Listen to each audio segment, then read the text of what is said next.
reached a point in my life where my Truman Show boat has hit the painting. And I've got to a point that Michael Jackson did not break down. I have reached the glass ceiling. As a creative person, as a celebrity. When I say that, it means I want to do product. I am a product person. Not just clothing, but water bottle design, architecture, everything, that you could, think about.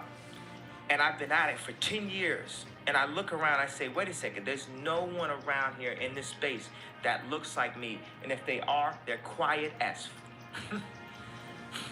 So that means, wait a second, now we're seriously like in a civil rights movement.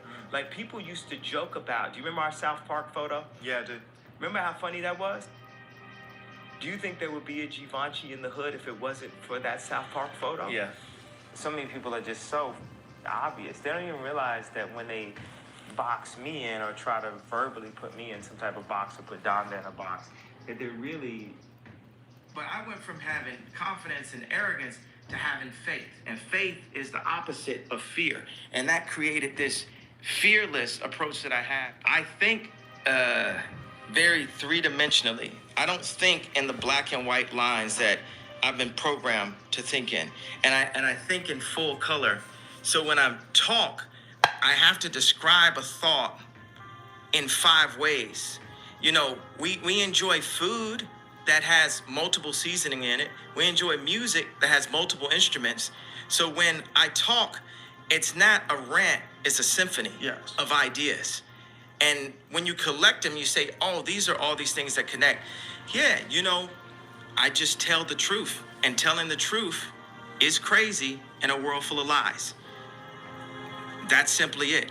So now let's take like where there's, people who have, issues with me as Kanye West, they classify, my motivational speeches as like rants and things like this. Like, why is he saying that? Why is he doing that? Blah, blah, blah. Well, I've reached a point in my life where my Truman Show boat has hit the painting. And I've got to a point that Michael Jackson did not break down. I have reached the glass ceiling. As a creative person, as a celebrity. When I say that, it means I want to do product. I am a product person. Not just clothing, but water bottle design, architecture, everything, that you could, think about. And I've been at it for 10 years. And I look around, I say, wait a second, there's no one around here in this space that looks like me. And if they are, they're quiet as So that means, wait a second, now we're seriously like in a civil rights movement. Like people used to joke about, do you remember our South Park photo? Yeah, I do. Remember how funny that was? Do you think there would be a Givenchy in the hood if it wasn't for that South Park photo? Yeah. So many people are just so obvious. They don't even realize that when they box me in or try to verbally put me in some type of box or put Donda in a box, that they're really showing their level of ignorance. They're putting themselves in a box. And, people can write all they want, but what are people doing? And if there's anybody that's out there doing, they know how hard it is to actually do. And I'm like a motivation of the doers. If everything I did failed, which it doesn't, it actually succeeds. But if everything I did failed, just the fact that I'm willing to fail is an inspiration. People are so scared to lose that they don't even try. Like one thing that people can't say is they can't say, I'm not trying. And I'm not trying my hardest and I'm not trying to do it the best way that I know how with what little information I get. So when I compare myself to Steve Jobs or Walt Disney, Howard Hughes, David Stern, Michelangelo, Da Vinci, Jesus, or whatever it is, I'm saying these are my heroes. These are people that I look up to. This is the type of impact I want to make on the earth. If I can make this type of impact up to this point, what can I do if you call Bob Iger and say, yo, give him a shot? If you call Oprah and say, yo, back this kid. His parents were educators. He wants to educate. He wants to look at curriculums and say, how do we simplify that? Exactly what I did in music, I want to apply to product. I want to apply to education. This is what my company, Donda, is about. I can rap all I want, but without that Rockefeller chain and Damon giving me that Rockefeller chain and rapping a record deal, I don't care how many beats I sold to whoever, I couldn't have made it to the point to make Jesus Walks. And now, even as a celebrity, blah, blah, blah, I've reached a ceiling. And the way paparazzi talk. I wonder whether it's my It's never going to change. You have to love what you do. You're all young. Ideally, you'll love something that's a good business. But you know what? If it's not necessarily that good, the loving is more important than having that good business. Some people want to be teachers. I mean, some of the happiest people and the most successful people that I know are people that aren't the richest at all. They don't make it all the most money. They're teachers, they're scientists. I know people that are scientists that are like, they can't wait to get to work. They can't wait. If you on vacations, you're not really in the right business. I hardly ever take time off because I love what I'm doing, whether it's my business or whether it's now this, we're going to make America great again, and whether it's this, no matter what. But I will tell you that the people with great families, people that have great relationships,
my father used to tell a story. He thought it was funny, but I actually thought it was more of a lesson. He viewed it as funny. And it was about a man who loved the cola business. He loved, soft drinks. That's what he loved. He just loved the business. He founded a company. It was called 3 Up. And my father would tell this story. He'd laugh. But I'd listen and I'd say, I don't want to laugh. It's a lesson. And he found his company, 3 Up. And he was very proud, but the company wasn't making it, didn't work, and he gave up, and it was just no good, and it went out of business. But he never wanted to quit. And he did another one. It was 4 Up. And he did 5 Up. And he did 6 Up, and they would all fail. And he just kept failing, and finally he gave up. And my father would say, if he only came up, if he just worked a little bit harder, just one more, he would have had 7 Up. And he would have been a tremendous success. And I laugh because I think of my father telling me that story. And we viewed it differently. And what I viewed it is not as comedy. I viewed it as never, ever give up. Just never give up. I view another word that you never hear when you're talking about success, and that's momentum. Some people, and you have to know about yourself. You have to know about momentum. What you want to do is you want to keep going. But if you think you lost your momentum, slow down and refocus on maybe something else, because it's so important to keep the momentum going, okay? So I only say, really, love what you do, and remember those other little things I told you, okay? So that's enough of success. Do we agree? Is that okay, Mr. Instructors? Okay?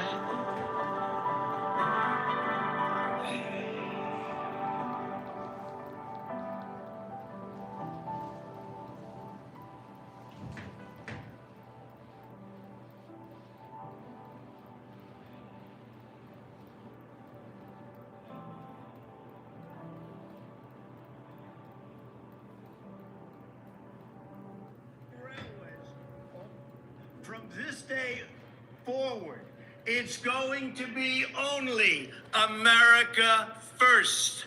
America first.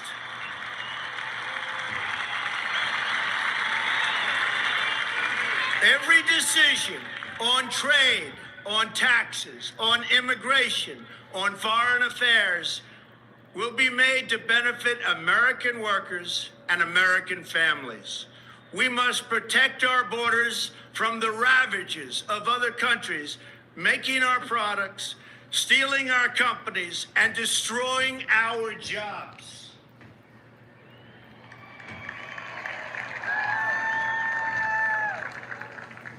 Protection will lead to great prosperity and entirely becoming president involves a lot of luck. Becoming, Steve Jobs or Quentin Tarantino, that requires there's a certain amount of breaks that you get. It's not because you're so much better than everybody else, but being useful and having a satisfying life and making a contribution, that is entirely within your control. So we've heard a lot in the past speaker series that we've had with all the amazing staff about your relentless optimism. I am. Relentless optimism. I was wondering if you could talk a little bit more about that, how you could remain optimistic, or maybe you're not, but people still think that you are. Some of this is temperamental. People just have different temperaments. I tend to be a pretty happy guy. I'm pretty sure this is because I was born in Hawaii. And so I spent most of my early years in really pleasant weather all the time, splashing in waves and things. So that helped. As I get older, and certainly in this job, what helps me a lot is taking the long view on things. I think so much pessimism and so much stress arises out of looking at things in this very narrow here and now. But the day-to-day sort of ups and downs and swings, it's like the weather. I mean, okay, get an umbrella sometimes you take off your jacket. But if you can keep your eye on the long view, not only does that relieve stress, but it also allows you to make better decisions. The things that last, the things that are important, usually have to do with how did you behave, how did you treat other people, did you work as hard as you could have, did you do your best? The things that you have control over. When I'm on my deathbed, the things I will remember will be, walking a 4-year-old Malia to the park. I'm not going to remember some headline. I think that's helpful. But that's just me. It's mostly the Hawaii thing. What kind of legacy would you like to leave in the African American community? It's hard for me to say what I've meant to the African American community. I can say what Michelle's meant to the African American community. Michelle's the bomb. So what concretely I can say is that the work this administration's done has made a difference in the lives of people who are struggling. And those folks are disproportionately people of color. So whether it's the Affordable Care Act and making sure people have health care, or it's expanding Pell Grants, or it's programs to deal with low-income communities to help them rebuild and provide better job training. In each of those areas, there are a lot of people who are better off than they otherwise would have been because of the concrete actions that we took. All of you are young enough that in some ways it's plausible to you maybe that race relations have gotten worse, but actually it's a testimony to how much better they've gotten that this shocks you. Evidence that there may be racial bias in our criminal justice system, you're hurt, whereas 25, 30 years ago, that was a given. So sometimes progress involves improvement, but then raising expectations. Things are a lot better, but now our expectations are a lot higher. Look, we got a long way to go when it comes to racial issues. History can go backwards as well as forwards. But the overall trajectory, I think, is positive. And the caution I have for this cohort, because there's probably some self-selection going on. You guys are, if you're interning here with Obama, then you're probably you're more likely to have certain political views. So I just want to caution all of you to make sure that in wanting to improve race relations, you don't become so rigid and sensitive in terms of your own views that instead of opening up dialogue, you sort of harden lines and divisions. All right, guys' turn. Yes, sir. Right here.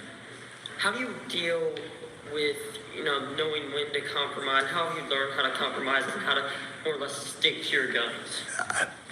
Maybe my rule of thumb is if the issue we're working on, I've got a particular objective, and the compromise thwarts that objective, then that's a bad compromise. If the compromise makes things better, but just not as good as I think they need to be, then my instinct is that's a good compromise. And probably the best example of this is the debate we had around healthcare. Once we get the structure in place, it's like a starter home, and it would be nice if we had, granite, countertops in the kitchen, but we can't afford those yet. There's no porch, but it beats sleeping outside. And I think I've been proven right on this because I've got 20 million people that have health insurance who didn't have it before. Now, it's far from our ideal, but every single step in social progress in this country has started with a starter home. The political process in this country is incremental. Democracies of our sort require reform as a general proposition and not revolution. And that's okay. There's nothing wrong with better. Because you hold out for the best, and that means that whoever was going to be helped by better, doesn't have health care that year, or isn't getting as much help on going to college as they otherwise would have. All right, well, you guys have been great. I always say this to all of you, so I even though it's boilerplate, I'm going to repeat it. Don't get bored. Don't get cynical. You guys are the most privileged people at the most prosperous, secure period in human history. And so, no griping and no moping. The possibilities of what you can do are enormous. And that doesn't mean, becoming president involves a lot of luck. Becoming, Steve Jobs or, Quentin Tarantino, that requires there's a certain amount of breaks that you get. It's not because you're so much better than everybody else. And being Picasso is because you're better than everybody else. But a lot of times it's just, happenstance or things worked out. But being useful and having a satisfying life and making a contribution, that is entirely within your control. Orient yourself towards having an impact and making a difference. And you will. And you'll be happy doing it. All right? What do I got here? You've just been waiting for this. Oh, this is so nice. Look at this. And like glitter on the sides. You got help, didn't you? Your parents helped you. It's just like the science projects. Yeah, absolutely. This is so nice. Well, thank you, everybody. Yeah, happy birthday, almost. All right. Almost. Good luck, everybody. You're going to do great.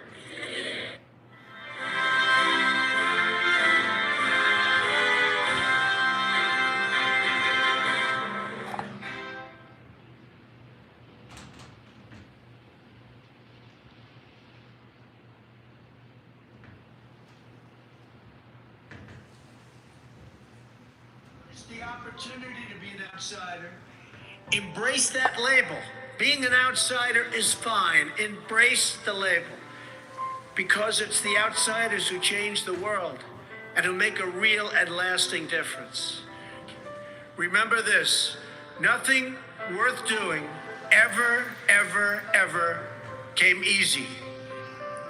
Following your convictions means you must be willing to face criticism from those who lack the same courage to do what is right.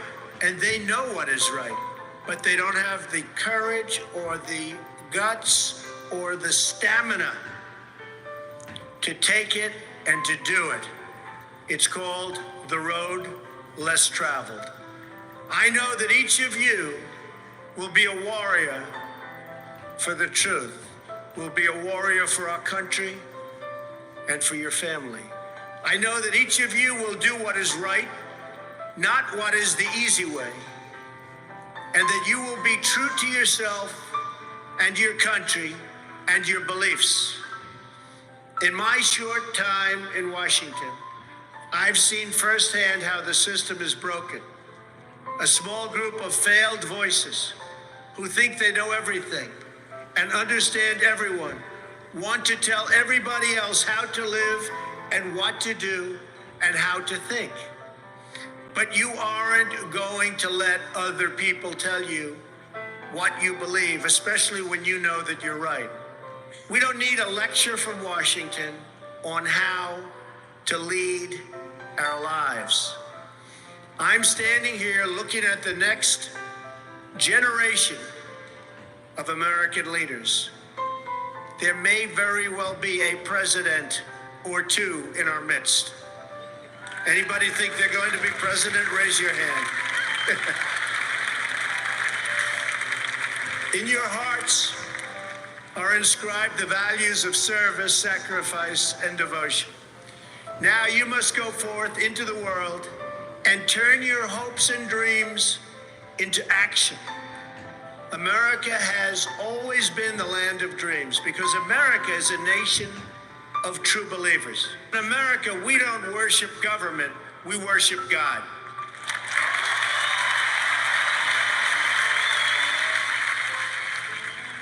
No one has ever achieved anything significant without a chorus of critics standing on the sidelines explaining why it can't be done.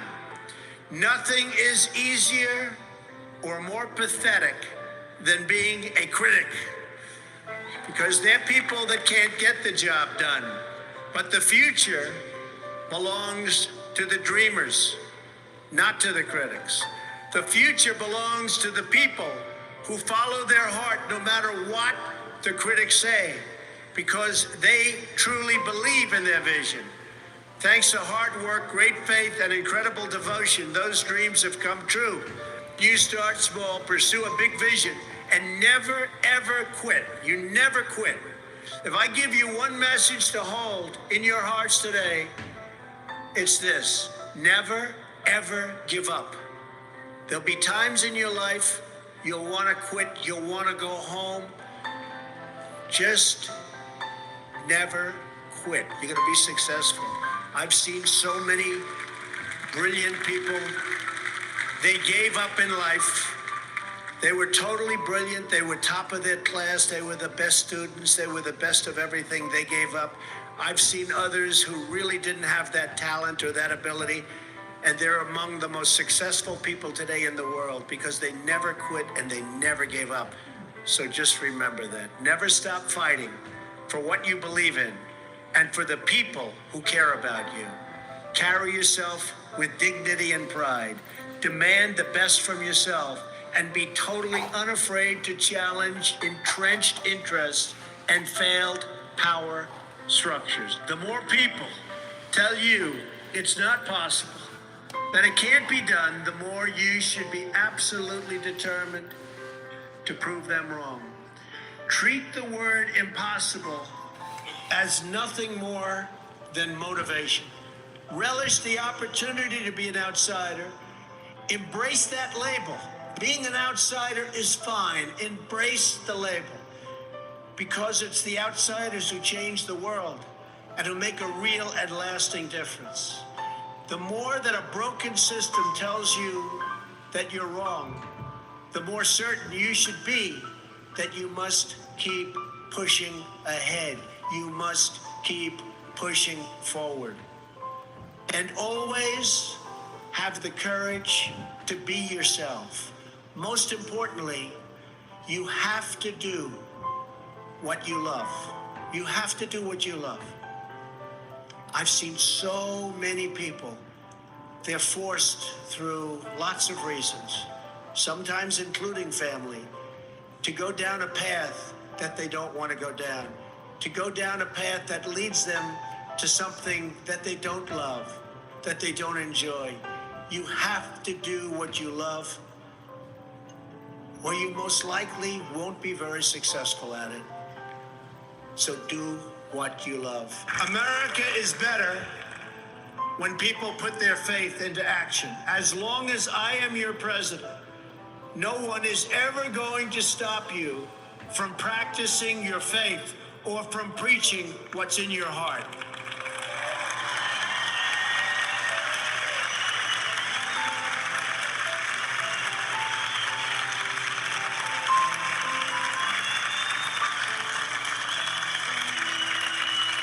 America is beginning a new chapter. Today, each of you begins a new chapter as well. When your story goes from here, it will be defined by your vision, your perseverance, and your grit. You will build a future where we have the courage to chase our dreams no matter what the cynics and the doubters have to say. We share one home and one glorious destiny. Whether we are brown, black, or white, we all bleed the same red blood of patriots. We all salute the same great American flag. And we are all made by the same Almighty God. As long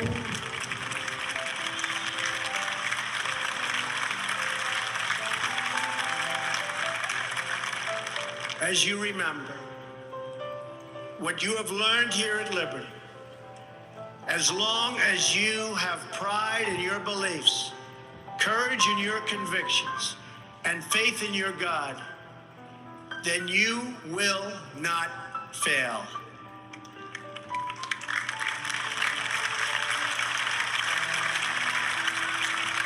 I can promise you that.